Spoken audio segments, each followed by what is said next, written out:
जय मसीह की दोस्तों मैं हूं नवीन चौहान और इस चैनल पर आपका बहुत बहुत स्वागत करता हूं यीशु मसीह के नाम में। अगर आप इस चैनल पर नए हो तो सब्सक्राइब कर सकते हो या फिर बिना सब्सक्राइब किए भी इस मैसेज को सुन सकते हो। दोस्तों, क्या मैंने और आपने बजिंदर केस को लेकर क्या एक बात नोटिस की है कि जब उसे जेल हुई उसके बाद जब भी यह कहा गया बहुत से लोगों के द्वारा कि जितना भी हो सके उसके लिए प्रार्थना कीजिए, उसके लिए मदद कीजिए कि जल्द से जल्द बजिंदर सिंह बाहर आने पाए जेल से, परंतु इसको लेकर या फिर इस बात को लेकर इस प्रकार से दो पक्ष हो चुके थे और उसमें इस प्रकार से मतभेद या फिर इस प्रकार से बहस हो जाती है कि अगर एक दूसरे को आमने सामने रखा जाए और उसके हाथों में लाठी सौंपी जाए तो वह युद्ध के लिए भी पीछे नहीं हट सकते। उस प्रकार से स्थिति बन चुकी थी और दोस्तों यह स्थिति कब जाकर शांत होंगी और कब जाकर लोग समझने पाएंगे कि परमेश्वर में हमें ऐसा नहीं सिखाया जाता। परमेश्वर के वचन में ऐसा लिखा ही नहीं है कि हम मसीह में भाई भाई ही लड़े, भाई भाई ही एक दूसरे के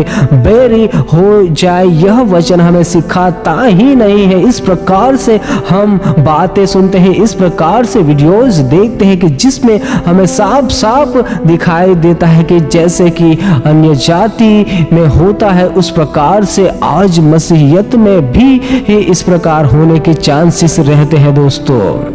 दोस्तों मैं और आप अपनी भड़ास तो निकालते हैं, मैं और आप अपनी बात तो रखते हैं, मैं और आप हमें सच्चा ठहराने के लिए या फिर हम अपने नजरों में या दुनिया के नजरों में सच्चा ठहराने के लिए हम कुछ भी हद तक कुछ भी कर सकते हैं, चाहे उसमें मसीह का नाम बदनाम हो या नहीं हो, परंतु हम सच्चे ठहरने चाहिए। इसके लिए हम बहुत ही प्रयास करते हैं एक दूसरे के लिए। इसने ये कहा, उसने वो कहा, उसने यह कहा था, इसने ये करा था, बहुत सी ऐसे बातें हम एक दूसरे के विरुद्ध में तो बोल सकते हैं, परंतु क्या यह सही हम करते हैं? एक मसीह होने के नाते मुझे और आपको यह समझना होगा, मुझे और आपको यह जानना होगा, हमें परमेश्वर के वचनों की जानकारी ही काफी नहीं होती, वचनों की नॉलेज ही काफी नहीं होती, वचनों का ज्ञान ही काफी नहीं होता दोस्तों, परंतु उस वचनों के अनुसार हमारा जीवन परिवर्तन होना बहुत जरूरी होता है। उस वचनों के अनुसार मेरा और आपका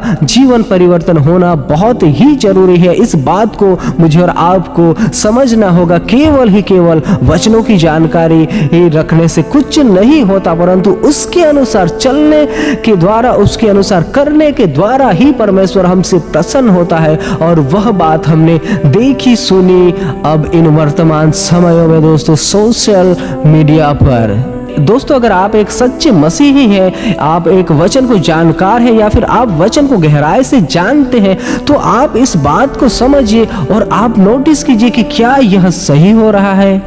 हम मसीह में परमेश्वर ऐसी शिक्षा हमें देता है कि हम एक दूसरे के विरोधी हो, हम एक दूसरे के विरुद्ध ही ऐसी बातों को बोले कि जिससे कि मसीहियत में ही हर एक मसीही भाई बहनों के ऊपर इसका असर पड़ता है दोस्तों, और वह भी नेगेटिव। दोस्तों मैं और आप अपनी बात तो रखते हैं, मैं और आप अपनी राय तो रखते हैं, परंतु इसका असर नेगेटिव पड़ता है हर एक उन तमाम मसीही भाई बहनों पर जो भी मेरे और आपके द्वारा परमेश्वर के वचनों को सुनता है। अगर आप एक परमेश्वर के वचनों को फैलाने वाले एक सेवक भी होंगे तो दोस्तों जो भी मुझे और आपको सुनता है उन तमाम लोगों पर इसका नेगेटिव असर पड़ता है दोस्तों। उसके मनों में ऐसे विचार, ऐसे सोच उत्पन्न होने लगते हैं जो कि हम हमारे जीवन में कर रहे होते हैं। इसलिए दोस्तों इस वर्तमान में जो भी हो रहा है सोशल मीडिया पर, एक दूसरे के खिलाफ इसने ये कहा, उसने वह कहा,